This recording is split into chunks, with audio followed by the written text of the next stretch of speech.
ایک پرسکون گاؤں جو پہاڑیوں کے درمیان بسا ہوا تھا، وہاں فضل بخش اور رحمت نامی ایک بوڑھے جوڑے کی کہانی شروع ہوتی ہے۔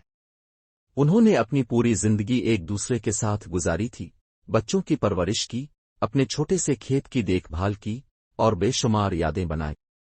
اب اپنی بڑھاپے کی عمر میں وہ اکیلا محسوس کرتے تھے، کیونکہ ان کے بچے اپنے خوابوں کی تلاش میں دور شہروں میں جا بسے تھے۔ ایک شام جب سورج پہاڑوں کے پیچھے ڈوب رہا تھا، فضل بخش نے رحمت کی طرف دیکھا اور کہا، کیا تمہیں ہماری شادی والا دن یاد ہے؟ ہم نے ایک دوسرے سے کتنے وعدے کیے تھے، محبت کرنے، دیکھ بھال کرنے اور کبھی ایک دوسرے کو تنہا نہ چھوڑنے کا۔ رحمت نے سر ہلایا، ان کی آنکھوں میں آنسو چمک رہے تھے۔ مجھے یاد ہے، اور ہم نے ہر وعدہ پورا کیا۔ فضل بخش، جن کے چاندی جیسے بال اور شفیق مسکراہٹ تھی، اکثر برآمدے میں بیٹھ کر افق کی طرف دیکھا کرتے۔ رحمت، جن کے ہاتھ محنت سے جھریوں سے بھرے تھے اور آنکھوں میں مہربانی تھی، ان کے پاس بیٹھ کر سویٹر بناتی، جنہیں وہ اپنے پوتے پوتیوں کے لیے بناتی تھیں۔ اگرچہ ان کا گھر محبت سے بھرا ہوا تھا، لیکن وہاں خاموشی بھی تھی، ایسی خاموشی جو ان کے بچوں کی غیر موجودگی کی گونج تھی۔ فضل بخش نے نرمی سے مسکرا کر کہا، لیکن ہمارے بچوں کے وعدے کا کیا ہوا؟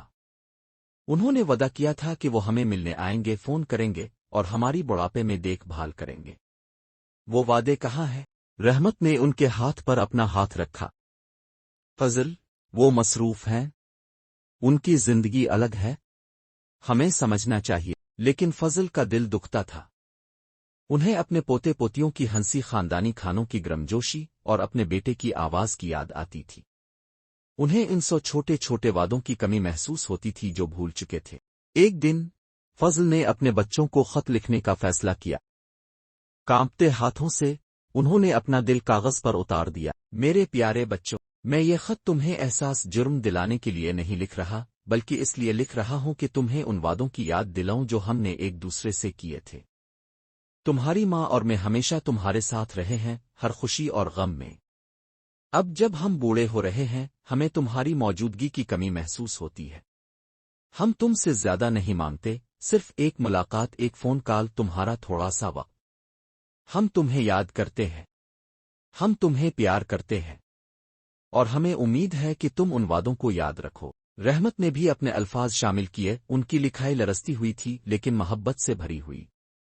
دونوں نے خط کو بند کیا اور بھیج دیا، امید کرتے ہوئے کہ یہ ان کے بچوں کے دل تک پہنچے گا۔ ہفتے گزر گئے اور کوئی جواب نہیں آیا۔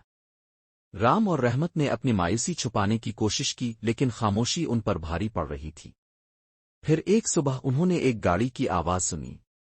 ان کے دل امید سے دھڑک اٹھے۔ رحمت نے بھی اپنے الفاظ شامل کیے، ان کی لکھائی لرزتی ہوئی تھی لیکن محبت سے بھری ہوئی۔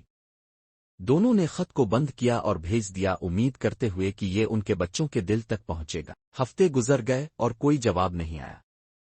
رام اور رحمت نے اپنی مایوسی چھپانے کی کوشش کی، لیکن خاموشی ان پر بھاری پڑ رہی تھی۔ پھر ایک صبح انہوں نے ایک گاڑی کی آواز سنی۔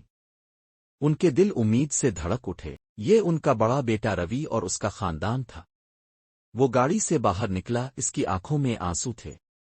معاف کرنا اماں ابا، اس نے کہا انہیں گلے لگاتے ہوئے۔ ہم اپنے وعدے بھول گئے تھے لیکن اب ہم یہاں ہیں۔ ایک ایک کر کے ان کے دوسرے بچے بھی ملنے آنے لگے۔ وہ گھر جو کتنی دیر سے خاموش تھا، اب ہنسی، باتوں اور چھوٹے چھوٹے قدموں کی